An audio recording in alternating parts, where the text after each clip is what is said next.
Okay, so what's the problem today? Problem is the Baby Blue is leaking oil so bad that I'm having to put about a quart, maybe even 2 quarts in it a week. And so I got the ramps out and I tried to see where it was coming from. This is a rebuilt engine. That's what I was told, and you know, it being all clean and painted up like that, it probably is. Somebody clearly has went through a mild restore with this, because I even found where they had put electric door locks on it. I ripped that crap out because it wasn't working, and I don't want it anyways. So, but whenever I was installing the speakers, which I guess I'll show you the speakers. So it already had these holes cut in the door, and you know, I mean, I wouldn't have done that. That's a jackass way of doing it, but they were already there, so I did that. But then I added these kick panel speakers as well, and you know, it sounds okay. It's doable. Whatever. I ain't looking for anything special. But anyways, that's that. This is where I found that it was coming from. For whatever reason, it had a breather right here. There we go, now you can see it. But the seal, the gaskets that's there, I've got it and everything, but it was just leaking and pouring out. You can see it right there, and pouring down the side of the block and everything. Blah, blah, blah. Why it has it there, I have no idea. I mean, you got your breather back here. That's always common and everything. But, and right there is where you put your oil in. But why it has this breather on the side is beyond me. So anyways, I thought about just plugging that hole with something. You know, just whittling me out a block of wood and shoving it in there or whatever. But I thought, I can do better than that. So I got started scrounging around, and I found an old piece of copper pipe, and I found a what looked like a heater hose connection from the Jimmy. Adjust camera. There you go. I found a heater hose connection that came off of the Jimmy, which is right here, and that right there is the perfect size to really shove in that this gasket right here. This is your gasket that goes onto the valve cover, and it's a really nice tight fit. It's got that nice lip on it and everything, so that'll work out really nice. But I don't want to just come off of this with a black hose. So anyway, so what I came up with, I found this piece of copper pipe with an elbow in it, and I'm going to cut it off a little bit more so it's a little bit shorter and everything, and I'm going to shove this in here. Now if it gets a tight enough fit, I'll just leave it at that, but if not, I've got some old lead laying around from this piping up here and stuff, and my solder is back at the house, so I'll lead it in if I, you know, solder it with or braze it with lead, whatever. So figured I'd show you that.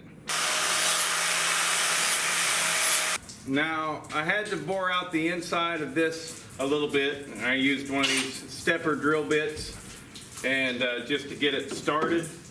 And I'm going to use the vise here to compress them together nice and tight, and it should make for a real nice seal. This one right here will swell up. It'll be just like swedging, and this will go in there and make a real nice tight fit, hopefully.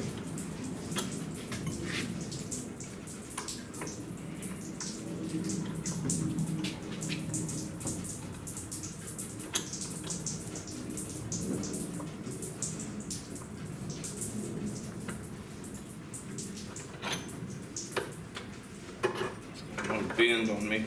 See already.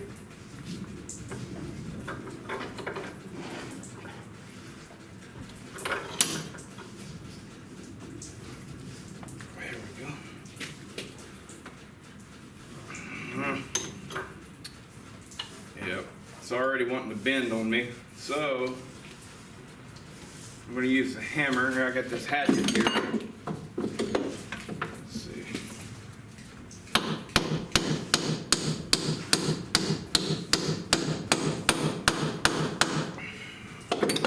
There we go. I definitely don't think that's going to leak. So we're going to call that good. I'm not even going to let it in. Well, hell, I got the lead. Might as well try it. So I'm going to try it. Okay, so I have this big chunk of lead. My buddy Rick, you guys know Rick, he's the guy that did the roof, the metal roof. I was talking with him. I got a bunch of cast iron pipes as all my drain pipes and all that stuff.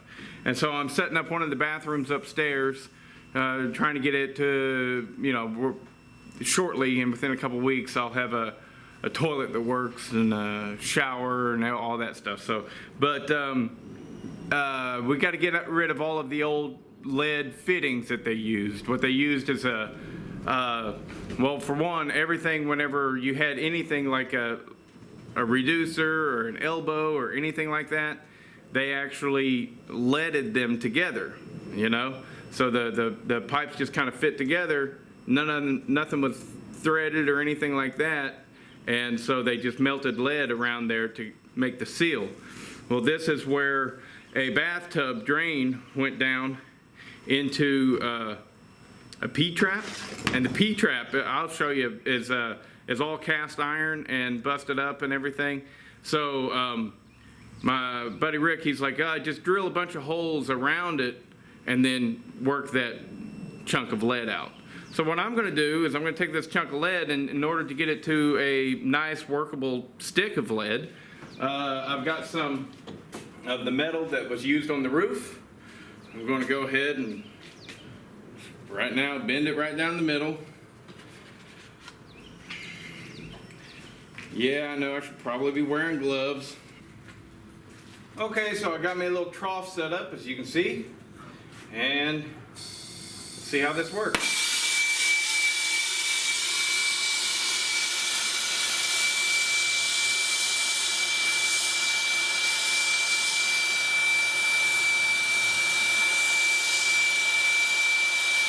Oh yeah, it's dripping right off of there.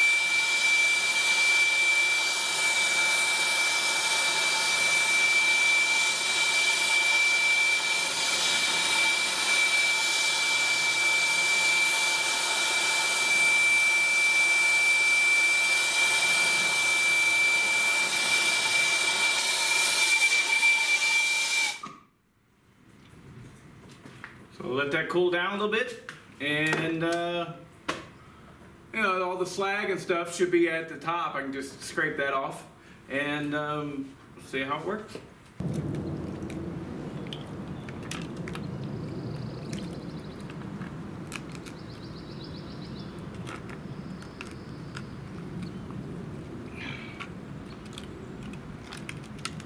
All right, didn't that work out nice? All that slag's on top. I just gotta, you know, scrape it off a little bit. I'll just use a wire brush on it. It ain't a big deal. You know, it's mostly just dirt, you know, and got a nice little stick I can work with.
You know, far be it from me to be arrogant or chauvinistic But I have been called amazing more than once, and so maybe they're onto something.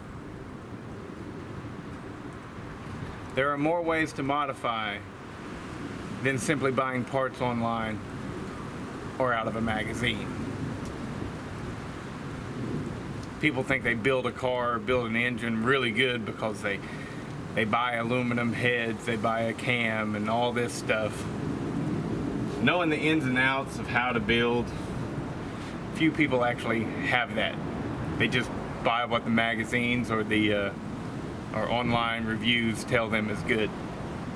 Yeah, hell with that. I like doing something nobody else has done. And it takes a little bit of ingenuity. Should work. If not, I'll put a little bit of Permatex on there. That'll stop it. Well, I just got home and it looks to be dry as a bone. So we at least stopped that oil leak. Thank goodness. Now, I neglected to mention why this works. All right, there's two reasons. One, this breather cap right here wasn't forcing this O-ring thing, seal, whatever you want to call it, to spread out far enough to really create a good seal right here. The other thing is even if it was creating a good seal right here, oil still was getting splashed up into it. And since it was sitting vertical or horizontal or sideways or whatever, oil was running out of the oil breather right here. There's got just a little foam filter is all that's in there really. And it was just getting in there and falling out.